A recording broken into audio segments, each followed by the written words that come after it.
जय हिंद फ्रेंड, परीक्षा विद सोनू में आपका स्वागत है। चलिए स्टार्ट करते हैं आज का दूसरा सेशन, जो कि बहुत ही भिविहाई और इम्पोर्टेंट है। पहला क्वेश्चन है कि राष्ट्रीय जलमार्ग संख्या 2 किस नदी पर है। ये बिहार पुलिस 7 अगस्त को जो एग्ज़ाम हुआ था बिहार पुलिस का, फर्स्ट शिफ्ट में यही क्वेश्चन पूछा था कि राष्ट्रीय जलमार्ग संख्या 2 किस नदी पर है। तो आपका सही आंसर हो जाएगा ब्रह्मपुत्र नदी। सही आंसर क्या हो जाएगा? ब्रह्मपुत्र नदी हो जाएगा। इसमें और ब्रह्मपुत्र नदी से क्या क्या बार बार पूछा जाता है कि क्वेश्चन पूछता है कि ब्रह्मपुत्र नदी को तिब्बत में क्या कहा जाता है। ब्रह्मपुत्र नदी को तिब्बत में कहा जाता है सांगपो। तिब्बत में क्या कहा जाता है? सांगपो। और अरुणाचल प्रदेश में कहा जाता है दिहांग या दिबांग। दिहांग या दिबांग कहा जाता है। जब यही ब्रह्मपुत्र नदी कहाँ कहलाती है? तो वो असम। जब ये नदी असम आ जाती है तो असम में ये ब्रह्मपुत्र कहलाती है, ब्रह्मपुत्र कहलाती है। और जमुना के नाम से कहाँ गिर जाती है? बांग्लादेश में या बंगाल की खाड़ी में गिर जाती है। चलिए उसमें अगर बात हम करते हैं कि राष्ट्रीय जलमार्ग संख्या 2 तो ब्रह्मपुत्र नदी पर है, लेकिन राष्ट्रीय जलमार्ग संख्या 1 अगर पूछ देगा किस नदी पर है, तो आपको याद रखना है कि राष्ट्रीय जलमार्ग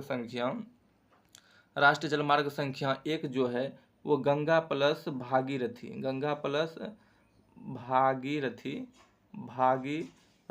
नदी पर है। गंगा प्लस भागीरथी। चंपाकारा तट पर अगर बात करें हम, चंपाकारा तट, उद्योग मंडल नहर, इस पर तीसरा है। कौन सा है? NW3 है। महानदी पर तो आपका 5वां हो जाएगा, जो उड़ीसा और पश्चिम बंगाल सब में पड़ता है, वो NW5 पड़ता है। केरल में जो है वो NW3 पड़ता है। NW3 कहाँ पड़ता है? केरल में। आपको याद रखना है। चलिए अगला क्वेश्चन देखते हैं। किस केंद्र शासित प्रदेश का लिंगानुपात सबसे कम है? किस केंद्र शासित प्रदेश का लिंगानुपात सबसे कम है? लिंगानुपात किसको कहते हैं? प्रति 1000 पुरुषों पर महिलाओं की संख्या। तो सबसे कम कहाँ है लिंगानुपात? पुरुष और महिला में सबसे ज़्यादा अंतर कहाँ मिलेगा?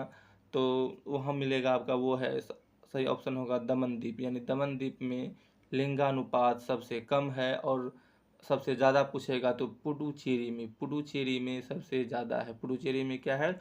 सबसे ज़्यादा है। इसको याद कैसे रखेंगे? इसको याद रखने का एक लॉजिक लगाना है हमको कि लिंगानुपात, अगर जहाँ लिंगानुपात ज़्यादा होगा तो वहाँ क्या होगा? महिला और पुरुष फलेगा फूलेगा। तो फले फूल से याद रखना है पुडुचेरी, चेरी की तरफ फलेगा फूलेगा। और कम लिंगानुपात सबसे कम कहाँ है? दमनदीप में, जहाँ महिलाओं का दमन होता है। जहाँ महिलाओं का क्या होता है?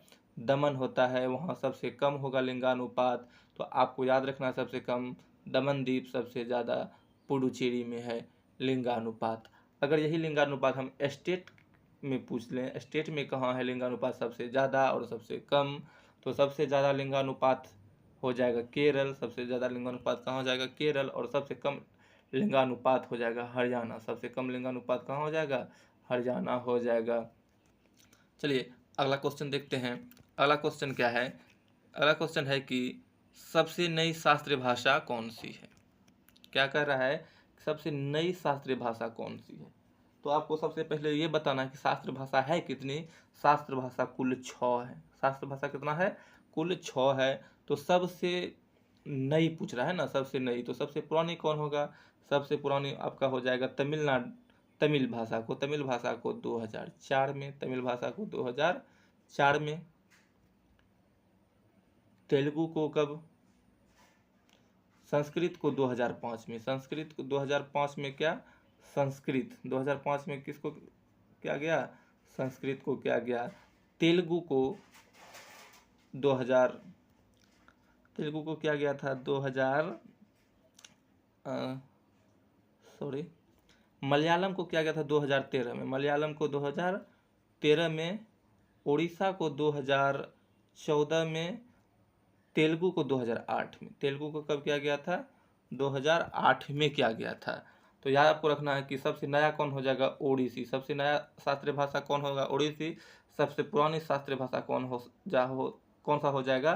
तमिल हो जाएगा। सबसे नई ओडिसी और सबसे पुरानी तमिल हो जाएगा। तमिल, तेलुगु, ओडिसी, मलयालम, संस्कृत, ये 6 शास्त्रीय भाषा है। चलिए आगे देखते हैं। आगे कहता है कि गंगा नदी को राष्ट्रीय नदी का दर्जा कब दिया गया। राष्ट्रीय नदी का दर्जा कब दिया गया, किसको? गंगा नदी को। गंगा नदी को राष्ट्रीय दर्जा दिया गया था 2008 में। कब दिया गया? 2008 में राष्ट्रीय नदी का दर्जा दिया गया। 2009 की अगर हम बात करते हैं तो 2009 में डॉल्फिन को राष्ट्रीय जल जीव घोषित किया गया था। 5 अक्टूबर 2009 को डॉल्फिन को राष्ट्रीय जल जीव घोषित किया गया था। उसके बाद हम बात करते हैं कि 2006 में क्या हुआ था, और 2006 की बात करते हैं तो 2006 में गिद्ध संरक्षण क्या आया था?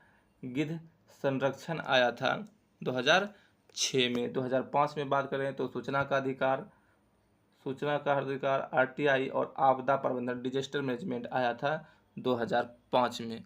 चलिए अगला देखते हैं। अगला क्वेश्चन है, कागज की खोज किसने की थी? कागज की खोज किसने की थी? तो सही आंसर हो जाएगा के लून ने की थी। किसने की थी? के लून ने की थी कागज की खोज। कागज की शुरुआत कहाँ से मानी जाती है? तो कागज की शुरुआत चाइना से मानी जाती है। कहाँ से मानी जाती है? कागज का आविष्कार कहाँ से मानी जाती है? चाइना से मानी जाती है। ये जो जॉन मैकार्थी है, ऑप्शन में क्या है? ये जॉन मैकार्थी, ये बहुत इंपॉर्टेंट है। अभी आजकल आप नाम सुनते होंगे AI यानी आर्टिफिशियल एजेंट का नाम सुनते होंगे। तो ये आर्टिफिशियल एजेंट के जनक, आर्टिफिशियल इंटेलिजेंस जो कृत्रिम बुद्धिमत्ता है, इसका जो है जनक कौन है? जॉन मैकार्थी को कहा जाता है। जॉन मैकार्थी को कहा जाता है वसुसेन। वसुसेन की अगर हम बात करें तो वसुसेन किसका मूल नाम है? किसका मूल नाम वसुसेन है? तो वसुसेन किसका मूल नाम है? ये है अंगराज कर्ण का नाम सुने होंगे, जो अंग का महाराज थे महाभारत में। अंगराज कर्ण का ही मूल नाम था वसुसेन। क्या था? वसुसेन। उसके बाद आगे है देवव्रत। क्या है? देवव्रत किसका मूल नाम है? तो देवव्रत नाम है किसका? महाभारत में आप नाम सुनेंगे भीष्म पितामह का। किसका? भीष्म पितामह का। भीष्म पितामह का नाम ही क्या है? देवव्रत था। अगला क्वेश्चन है, 11वीं पंचवर्षीय योजना का उद्देश्य क्या था? 11वीं पंचवर्षीय योजना का उद्देश्य क्या था? तो सही आंसर हो जाएगा आपका तीव्रतम एवं समावेशी विकास। तीव्रतम एवं समावेशी विकास। समावेशी सिर्फ विकास की अगर हम बात करेंगे तो 10वीं पंचवर्षीय योजना में हो जाएगा। न्यायपूर्ण करेंगे तो 9वीं में हो जाएगा। न्यायपूर्ण विकास की बात करेंगे तो 9वीं पंचवर्षीय योजना हो जाएगा। गरीबी उन्मूलन की बात करें तो ये 5वीं पंचवर्षीय योजना। कौन सी पंचवर्षीय योजना? 5वीं पंचवर्षीय योजना हो जाएगा। अगर हम 8वीं पंचवर्षीय योजना की अगर बात करते हैं, 8वीं में कहा गया था मानव संसाधन के बारे में। मानव को संसाधन के तौर पर यूज किया जाएगा। किसमें कहा था? 8वीं पंचवर्षीय योजना में कहा था।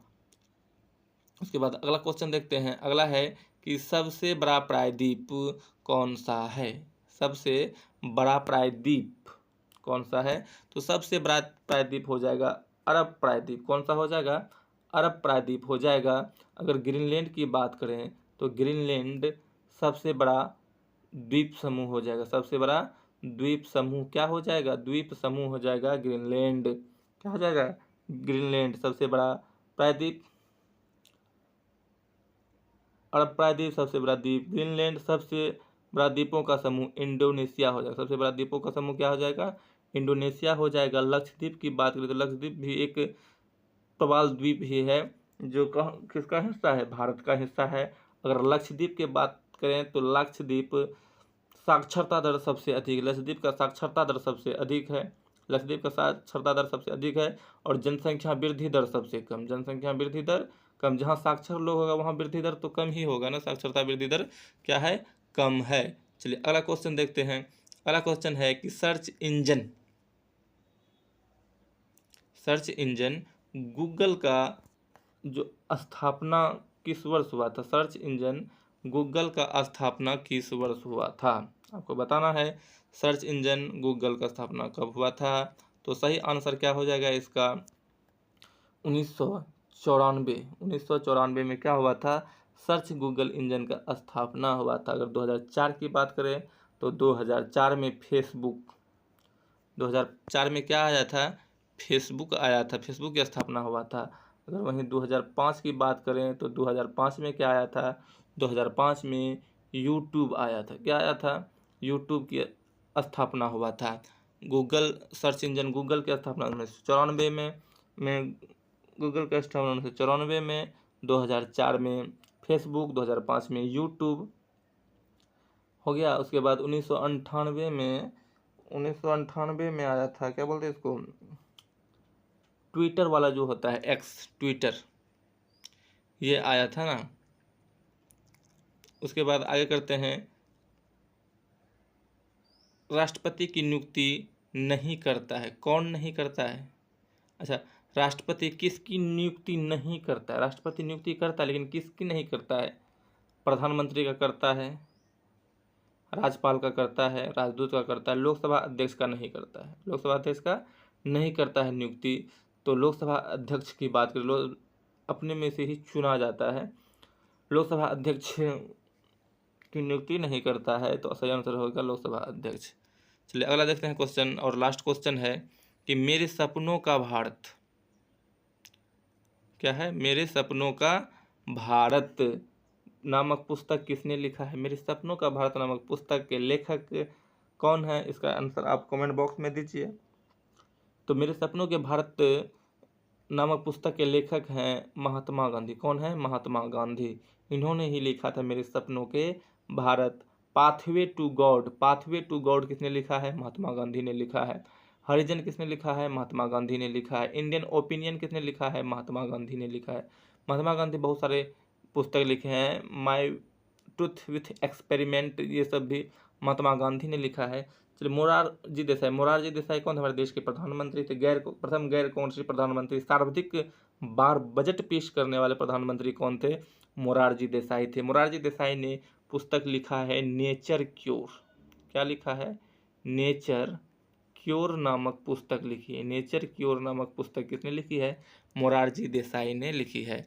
अगला अगर हम बात करते हैं सुभाष चंद्र बोस का, तो सुभाष चंद्र बोस ने कौन सी पुस्तक लिखी है, सुभाष चंद्र बोस ने लिखी है पुस्तक इंडियन स्ट्रगल। इंडियन स्ट्रगल नामक पुस्तक किसने लिखा है, सुभाष चंद्र बोस ने लिखा है।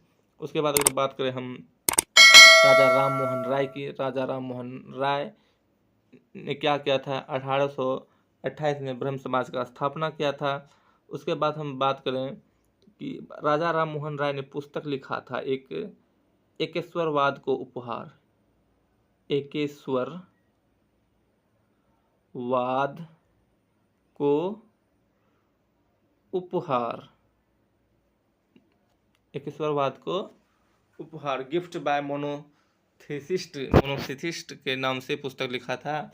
इसका हिंदी में अनुवाद क्या होता है, एकेश्वरवाद को उपहार। ये मध्य निषेध दरोगा में पूछा गया था कि एकेश्वरवाद को उपहार नामक पुस्तक किसने लिखा है, राजा मनमोहन राय ने लिखा है। चलिए फ्रेंड, मिलते हैं अब अगले सेशन में। जय हिंद, जय भारत।